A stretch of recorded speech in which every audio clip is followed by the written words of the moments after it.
49 сурah. Assalamu алейкум Казбек ажы. Мени bir суроо кыйнап келет. Көп илимдүү адамдарга айттым, экти менен жазасыз.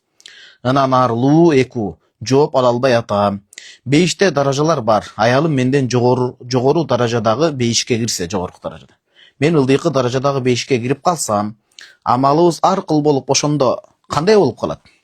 Мен дагы хадис уккан элем. Аялың менен болосуң бейиште деп.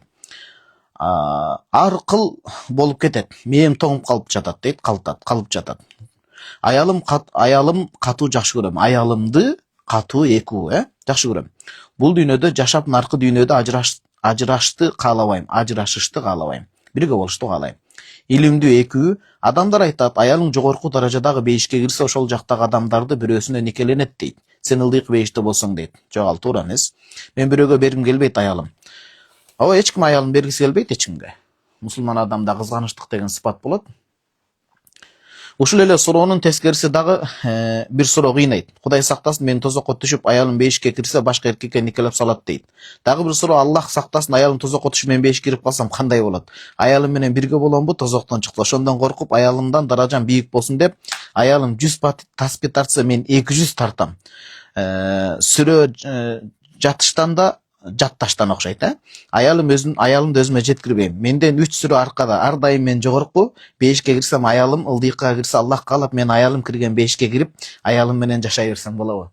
Садагыңыз кетейин бир тууганым, келинчегиңизди ушунча жакшы көрөт экенсиз, кармашкан колуңуздар үзүлбөсүн. Бардык эле мусулмандын үй билесиз, акыретте жетелешпей кириңиздер. Нике эмне үчүн? Никенин жакшылыгы ушул. Ким аялын сыйлап, аялы күйөөсүн кадырлап, жашоодо кыйынчылык болот ал. Идеалдуу эч ким жок, пайгамбарыбыз саллаллаху бөлөк. Ошо кыйын кезеңдерине сабыр кылып, жакшы күндөрүнө шүгүр кылса, экөөнүн бирөөсү бейиштен бийигирээк даражага түшүп калса, мисалы сиз, мисалы да, Асан бейиштен ылдыйраак даражага түшсө, аялы Фатима бийик түшсө, нике аркылуу аяттын тафсирлеринде мына Ханафи алымдарыбыз дагы, Тафсирун Насафиде, Ат-Тайсирде, хадистерде алдындарыбыз эскерген, нике менен бири-бирине шапаат кылуу мүмкүнчүлүгү бар деп. Аялыңыз сизди өзүнүн даражасына тартып кетет. Тескерисинче, сиз бийик жакын даражада болсоңуз, никенин шапааты менен Аллахтын ызын уруксаты берип, сиз аялыңызды өзүңүздүн даражаңызга аласыз. Ал эми тозокко экөөнүн бирөө түшүп кала турган болсо, ыйманы бар адам тозокто түбөлүк калбайт. Анткени Кудай кечирбеген бир күнөө бул куфур, бул ширк болот, андан башкасын кечирет. Бирок өзүнүн адилеттүүлүгү менен бир аз күнөөлөрдөн тазалайм деп тозокко момун адам түшүп кала турган болсо, күнөөсү себептүү, Аллах өзүнүн шапааты бар, пайгамбарыбыз саллаллаху алейхи шапааты бар, анан уруксат берсе, аялынын дагы шапааты болот, ошол бейишке киргизүүгө. Ошон үчүн никени сактагыла, никени кадырлагыла, нике менен ойнобогула, жеңил сынабагыла дегендин пайдасы ушул. Кыжаалат болбоңуз, такыбачылыкта дайым алдын болуңуз.